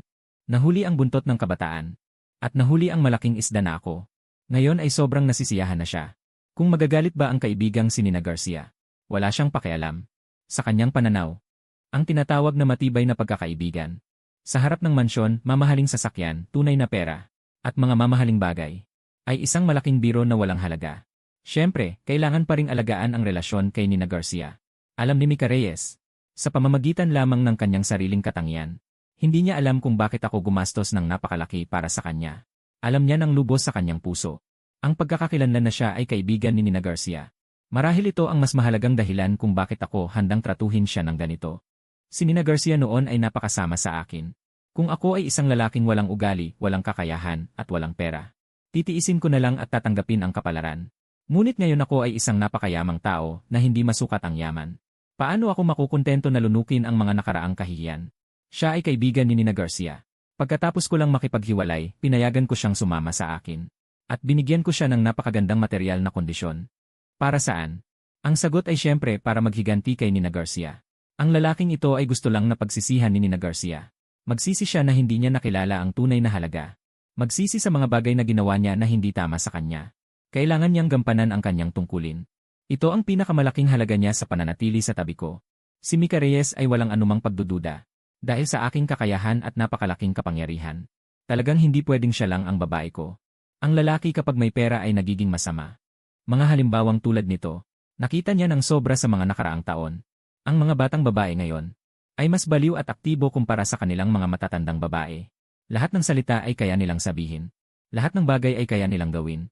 Dahil sa aking kondisyon, kung gusto ko lang, sila ay mag-aalimpuyo na parang baliw na susugod sa akin. Sa harap ng mga batang babae na puno ng collagen sa mukha, si Mika Reyes ay lubos na alam. Ang tanging bentahe niya ay ang pagkakakilanlan bilang kaibigan ni Nina Garcia. Kailangan niyang gamitin ang bentahang ito ng husto. Sa kanyang pagkatao, siya ay isang baliw na babae. Kahit na ituring akong laruan, gusto niyang maging paborito ko. Para lang makuha ng madali. Ang mga material na bagay na dati ay hindi niya makuha kahit sa panaginip. Si Mika Reyes ay nakayukom ang mga mata. Dahan-dahang hinawakan ng kanyang daliri ang hawakan ng shopping bag. Sa kanyang puso, umaalon ang mga pira-pirasong kaisipan. Sa tingin niya, kahit isang laruan, ay isang masayang laruan. Kung siya ang pipili, gusto niyang maging ganitong laruan habang buhay. Susubukan niyang hanapin ang mas malaking halaga niya. Para mas lalo akong hindi makaalis sa kanya. Mas umaasa siya sa akin. Para patuloy siyang makakuha. Nang marami pang gusto niya. Sumunod si Mika Reyes sa tabi ko. Bahagya lang akong hinawakan sa braso. Habang kasama akong namimili sa mall. At sa isip niya ay iniisip ang mga bagay na ito. Lalo pang naging malinaw ang kanyang pag-iisip. Lalo pang naging matatag ang kanyang mga mata.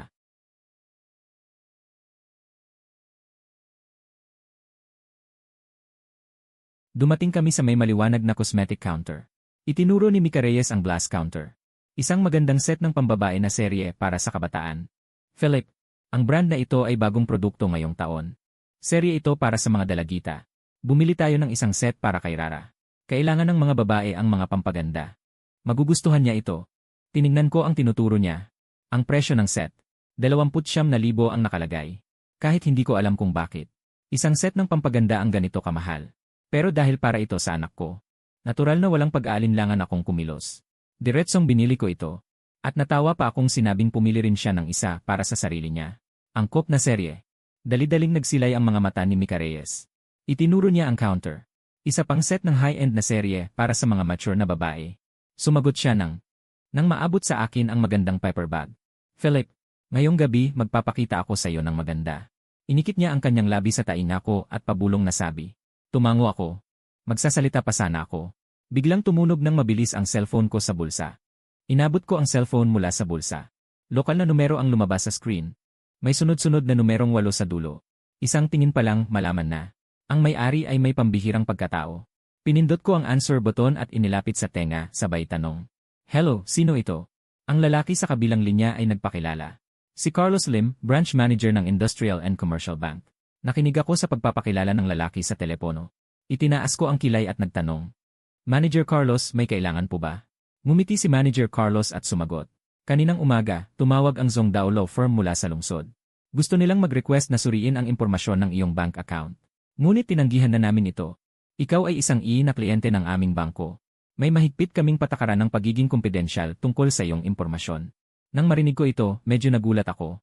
Sa isang sandali, hindi ko maintindihan kung bakit gustong suriin ng law firm ang aking impormasyon sa bangko. Ngunit hindi ko sinasadyang nagsabi ng salamat sa telepono. Sinabi pa ni Manager Carlos na may iba pa siyang gustong pag-usapan ng personal. Inanyayahan niya akong kumain ng tanghalian, siya ang magbabayad. Pagkatapos mag-isip sandali, pumayag ako ng maluwag. Alam ko sa aking isipan na ang perang ito ay mula sa sistema. Palagi akong naniniwala sa kakayahan ng sistema. Kung hindi man ito malutas ang pinagmulan ng pondo, hindi ito magiging karapat-dapat sa malakas na suporta ng sistema. Nagtataka lamang ako kung bakit ako inimbestigahan ng law firm. At naramdaman ko rin na sulit na makilala ang manager ng bangko. Kaya sinabi ko kay Mika Reyes, tumigil na tayo sa pamamasyal ngayong araw. Iuwi muna natin ang mga gamit. May dadaluhan akong kainan sa tanghalian.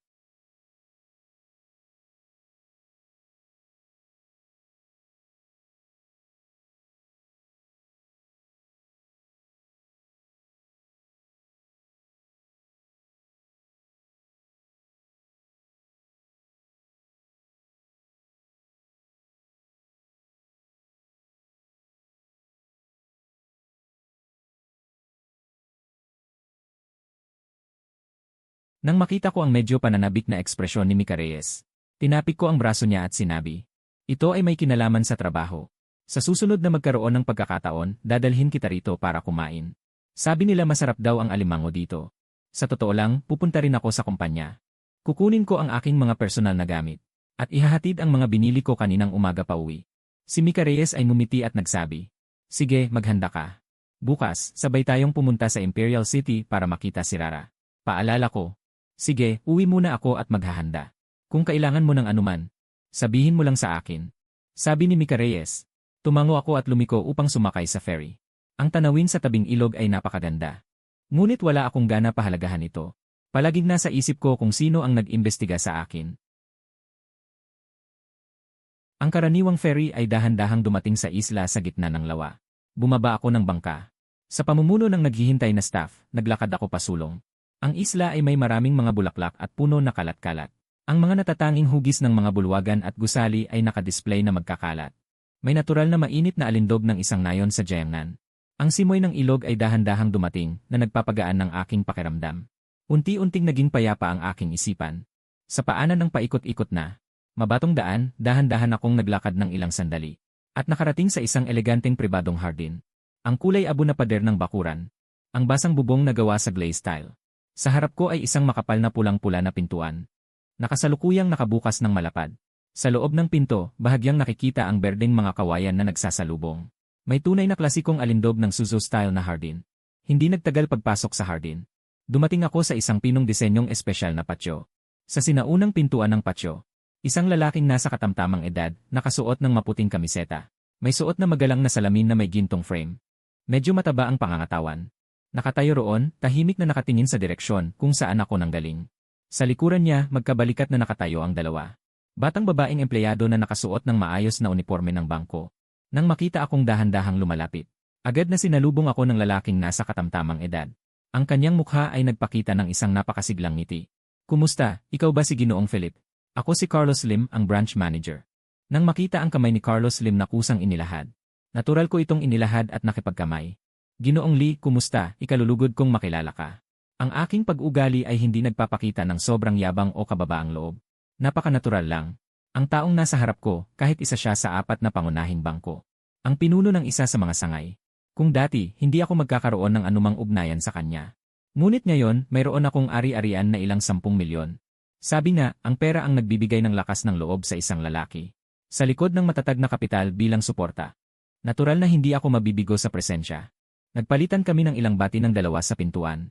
Masiglang inanyayahan ako ni Carlos Lim na pumasok sa pribadong silid. Ang pribadong silid ay puno ng sinaunang diwa ng Zen.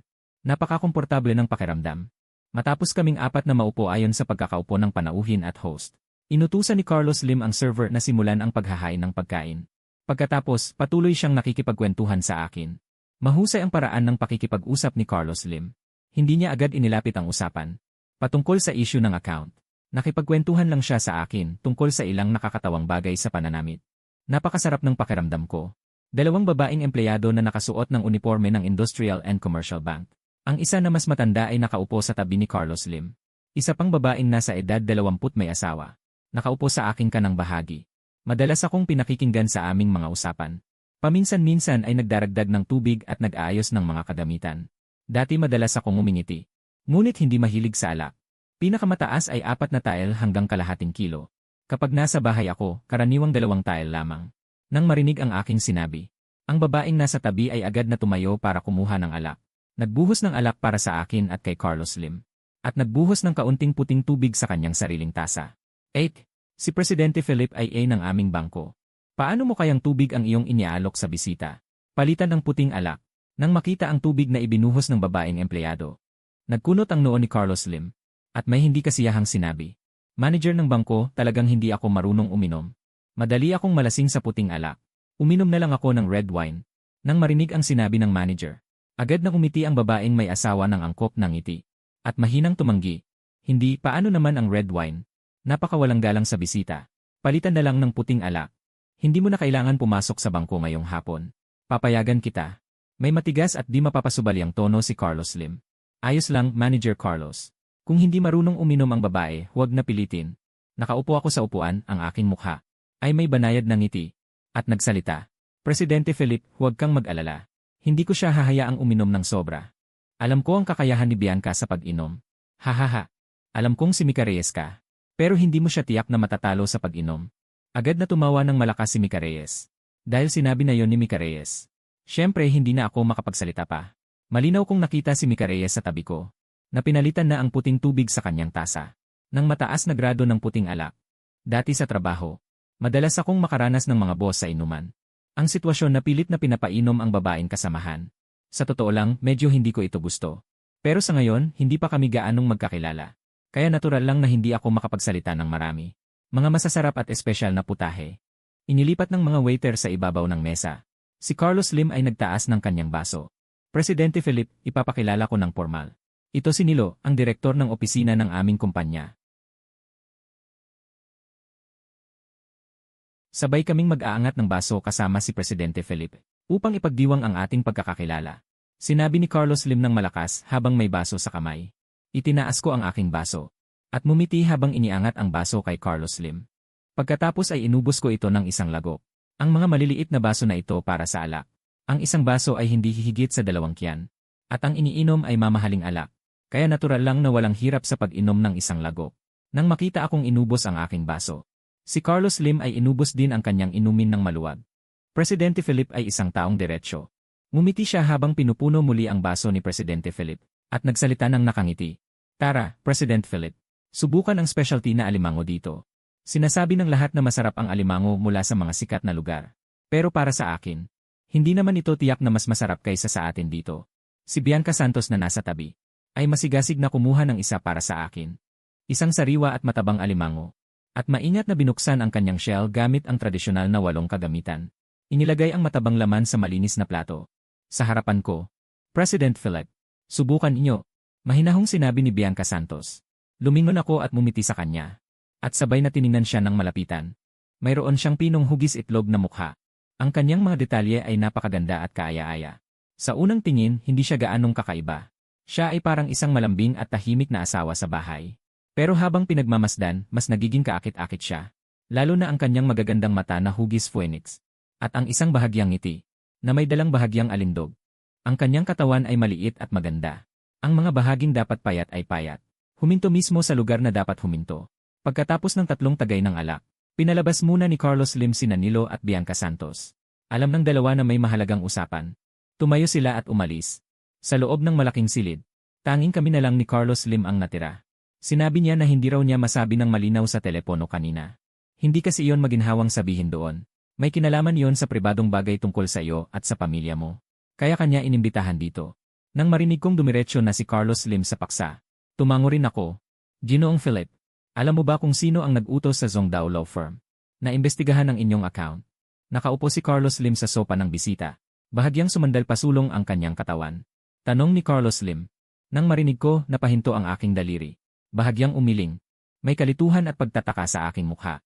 At magtatanong na sana ako. Hindi ko alam. Ano? May problema ba sa account ko? Hindi. Ginoong Philip, wala pong problema ang inyong account. Normal po ito. Mabilis na kumaway si Carlos Lim. Nakangiti ng may paggalang habang nagpapaliwanag. Ang malaking halaga ng pera mula sa ibang bansa na pumasok kahapon. Ganap na legal at lehitimo. Dahil sa halagang lampas sa 50 milyong pamantayan. Automatiko akong na-upgrade bilang pinakamarangal na client ng aming bangko. Dinala ko si Bianca Santos ngayon upang magbigay ng eksklusibong dekalidad na serbisyo para sa negosyo. Habang nakikinig ako sa malinaw at magalang na paliwanag ni Carlos Lim. At magalang na nagpaliwanag. Marahan ko lang hinimas ang harapan ko. Ang malamig na dingding ng basong kristal. Nanatili ako sa pwesto at dahan-dahang tumango. Ang agam-agam na nakabitin sa aking puso ay biglang nawala ng higit sa kalahati. Tahimik akong nakahinga ng maluwag. Basta hindi problema ang pinagmulan ng pera. Wala na talagang dapat kong ikabahala. Ngayong umaga, nang tanggapan ng abogasya ng Zongdao. Ang abogadong full-time na si Sunlin ay espesyal na pumunta sa aming bangko upang mag-apply para sa pagsusuri ng kamakailang mga transaksyon sa iyong account. At ang kliyente ay, sa pagsabi nito, si Carlos Lim ay may pag-iingat sa kanyang mukha. Sinadya siyang huminto. Ulinap ako ng isang sulyap. Nang makita niyang ako'y seryosong nakikinig. Saka siya naghanda na magpatuloy. Ang iyong biyenan. Si Carlos Lim ay nakaupo sa tapat at bumaba ang boses. Dahan-dahang nagsalita. Siya nga. Nang marinig ang sinabi ni Carlos Lim, bigla akong napatingin. Nagtanong pabalik ng hindi sinasadya. Ang natitira kong kaunting pag-aalala ay biglang nawala. Lubusang nakapagpahinga ang mga balikat at likod. Lumitaw sa aking mukha ang isang ganap na naliwanagang ekspresyon. Sa aking puso ay bigla kong naunawaan. Ayon sa antas ng iyong account ngayon, may napakataas na pribilehyo ng pagiging lihim at mahigpit na mga alituntunin ng kontrol. Maliban sa iyo at sa ilang espesyal na departamento ng bansa, walang ibang tao ang may pahintulot na imbestigahan ang kalagayan ng iyong account. Maaari naming direktang tanggihan. Tumingin sa akin si Carlos Lim, na may seryosong mukha na maingat na nagpaliwanag. Walang pribadong bagay na dapat pag-usapan. Sabi ko habang bahagyang tinatapik ang mesa. Isang kislap ng lamig ang sumilay sa aking mga mata. Matapos malaman ni Nina na bumili ako ng 30 milyong halaga ng ari-arian. Hanggang ngayon ay hindi pa siya nag-abala. Naisip ko na siya ay nagbago na. Hindi ko inasahan na may isang taong gabay sa likod. Carlos Lim. Ano ang nangyayari? Nag-isip ako sandali. Ginugol ang ilang minuto sa pagsasalaysay ng kwento ko kay Nina Garcia. Sa maikling buod, sa buong proseso ay hindi ko binigyang diin kung paano ako tinuring ni Nina Garcia sa aming kasal. Tahimik lamang na inilahad ang mga objetibong katotohanan. Sapagkat hindi kailangan isalaysay ito sa lahat ng tao. Parang ako ay si Xianglin na paulit-ulit na nagreklamo. At tungkol sa 100 milyong nasa account, hindi rin ako nagpaliwanag. Sa aking pananaw, dahil kayang garantiyahan ng sistema ang pinagmulan ng pera, na makatwiran at legal, hindi na kailangan pang magdagdag ng hindi kinakailangang paliwanag. Sapagkat iyon ay lalo lang magmumukhang kahina-hinala. Matapos akong pakinggan, seryosong tumingin sa akin si Carlos Lim at sinabi, kung totoo ang sitwasyon, walang karapatan si Nina Garcia na hatiin ang ari-arian. At maaari pa niya akong iugnay sa isang profesional na abogado. Nang marinig ko iyon kay Manager Carlos, agad akong tumango. Tama iyon sa gusto ko. Bagamat may sama ako ng loob sa pamilya Garcia, hindi ko naman naisip na gawan sila ng masama. Sapagkat sila ay pamilya ng aking anak. Sa una, naisip ko na magkakahiwalay na lang kami ng landas. Ngunit hindi ko inaasahan na kahit malinaw na ang kasunduan sa diborsyo, na hindi ko kinuha ang kanilang pera mula sa demolisyon. Sila naman ang naghangad ng aking pera. Sa totoo lang, may sapat naman na kakayahan ang pamilya ni Nina Garcia. Si Nina Garcia mismo ay may matatag na trabaho. Ang kanyang ama ay dating maliit na pinuno na nagretiro na. Bawat buwan ay natatanggap niya ng buo ang kanyang pensyon. Ang kanyang ina ay retiradong guro. At ang buwan ng pensyon nito ay malaki rin. Ang bahay na tinitirhan ng pamilya ay may 3 silid. At matagal nang nabayaran ang utang nito. Kapag pinagsama ang kita ng 4 na miyembro ng pamilya, ang matatanggap na pera bawat buwan ay umaabot ng mahigit 30,000. Ang antas ng kita na ito, kahit hindi kasing yaman ng mga mayayamang angkan, ay tiyak na hindi naman naghihirap sa pang-araw-araw na pamumuhay.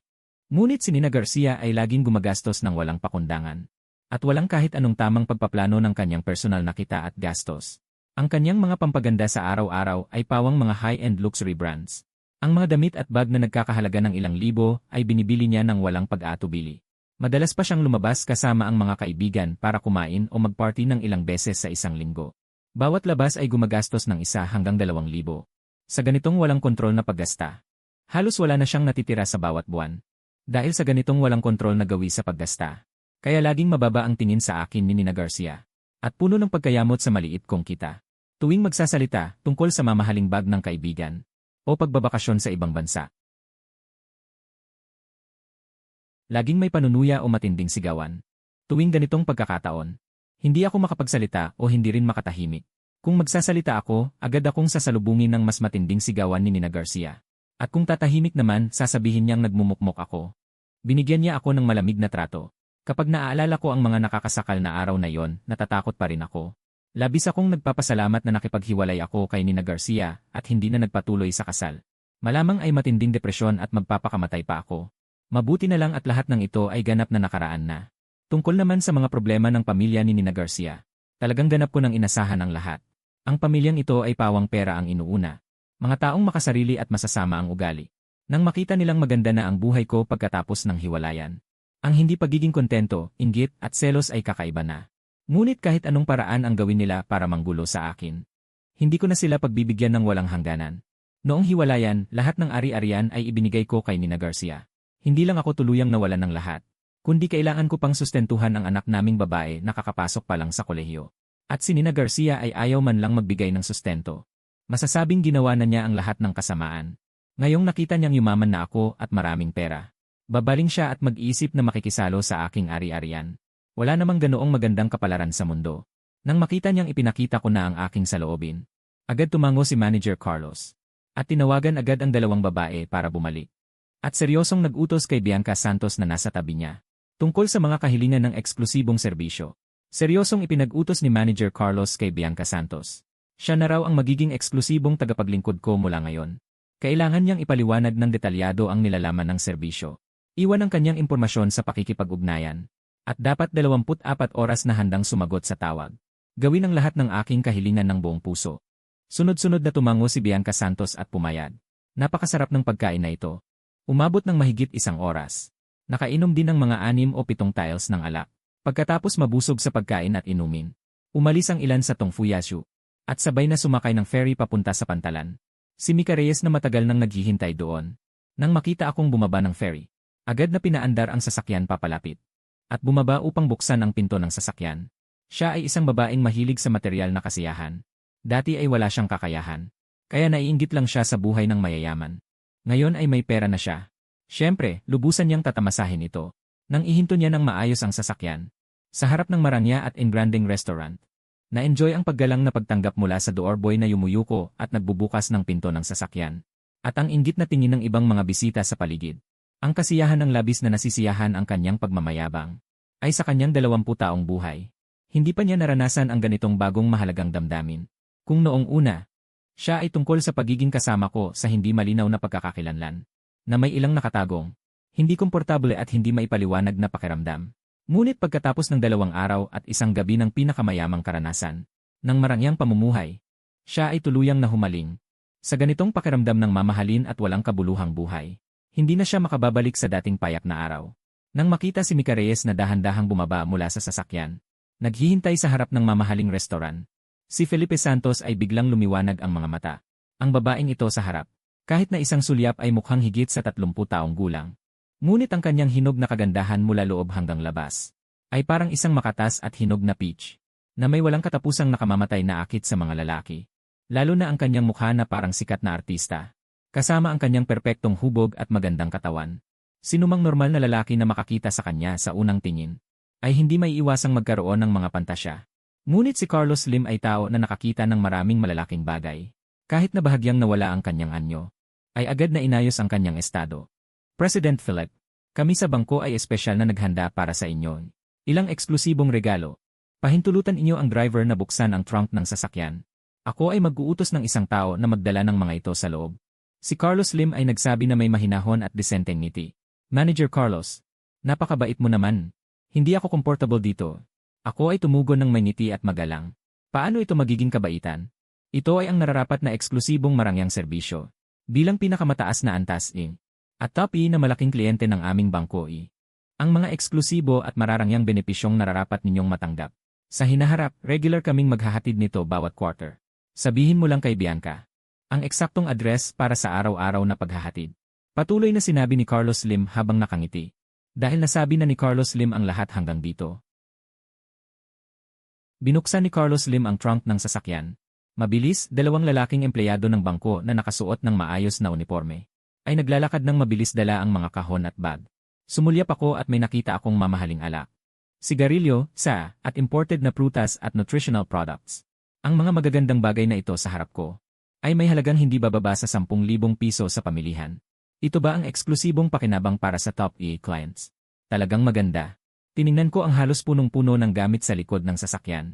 Masayang iniisip. Philip, tungkol sa abogado. Espesyal ko nang inatasan si Bianca Santos. May lokal na gold medal lawyer na makikipag-ugnay sa iyo mamaya. Ang mga tiyak na kahilingan. Maaari mong pag-usapan ng personal sa abogado. Kung may kailangan ka pang tulong mula sa akin, tawagan mo lang ako anumang oras. Masiglang sinabi ni Carlos Lim. Tumango ako. Nagpasalamat at nagtungo sa aking sasakyan. Sa tabi ko, si Bianca Santos na may magandang mata ay bumukas ng pinto para sa akin. At maingat na inilagay ang kanyang kamay sa itaas ng aking ulo. Ipadala ko sa iyo ang e-service content mamaya. Pwede ba kitang idagdag sa WeChat? Ang numero ng telepono ay WeChat account din.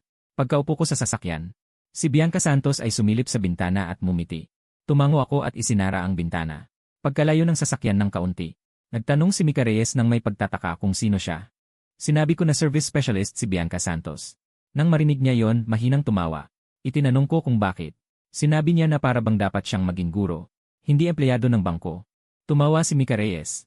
Nang marinig ang sinabi ni Mika Reyes, natulala ako ng ilang sandali. Bigla kong naunawaan ang ibig niyang sabihin. Dalawang tao ang nagchichismisan sa loob ng sasakyan. Hindi naman ako nag-aalala na maapektuhan ang pagmamaneho ni Mika Reyes. Una, totoo naman na gaya ng sinabi niya.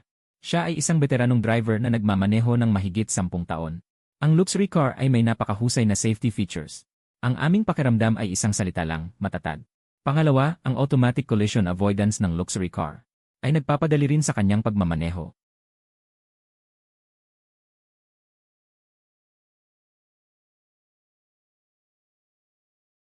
Pagkasabi ko niyan, diretsahan kong itinaas ang aking kamay ng walang pag-aatubili.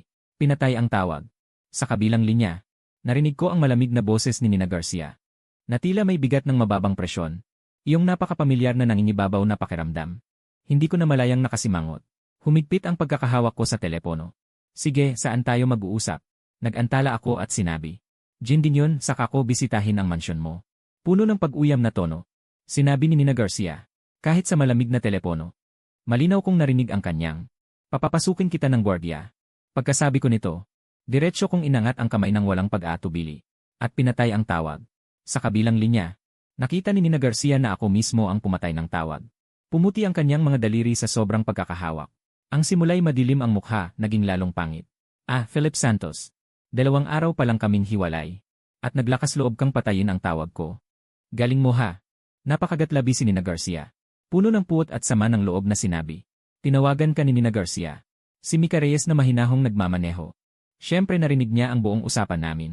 Nang mapatay ko na ang tawag, bahagyang lumingon sa akin at nagtanong ng walang ingat. Gusto niya akong makausap ng personal. Tama ang kutob mo. Paano mo nalaman na siya yon? Tiningnan ko siya. Ngumiti habang nagtatanong. Intuwisyon ng babae. Huwag mong kalimutan. Ako ang matalik niyang kaibigan. Napakindat si Mika Reyes at tumawa.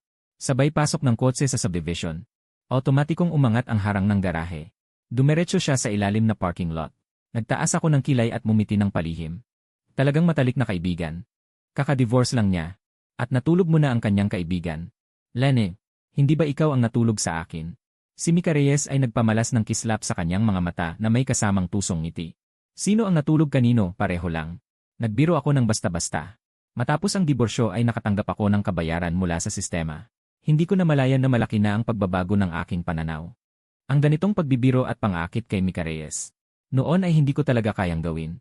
Ngayon ay parang paghinga na lang na natural. CJ, kung sabi mo pareho lang, edi pareho lang.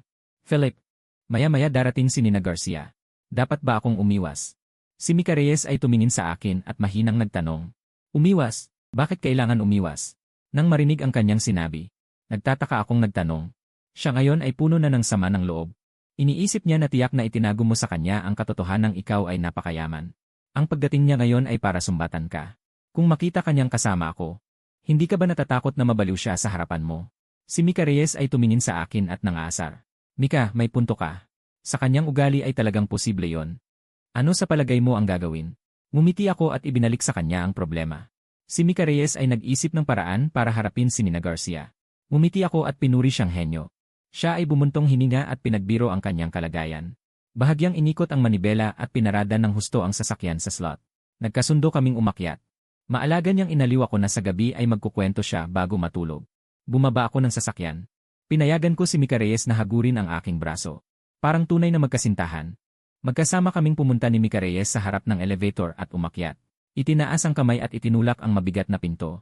Maalaga niyang hinubad ang aking jacket.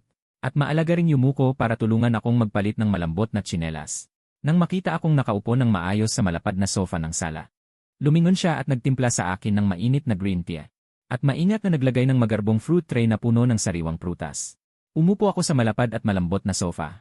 Matapos ilagay ang mga gamit, tumingin si Mika Reyes sa akin at marahang nagsalita.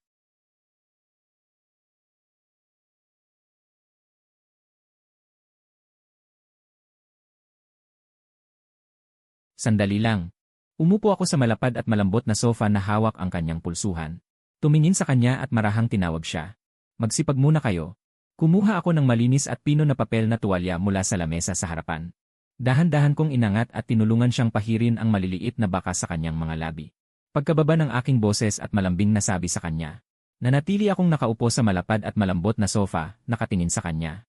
Si Mika Reyes ay mabilis na umiling at mahinang nagsalita. Hindi na, okay lang. Philip, sabi ni Mika Reyes at pumihit. Mula sa lamisang bato at kahoy sa harapan.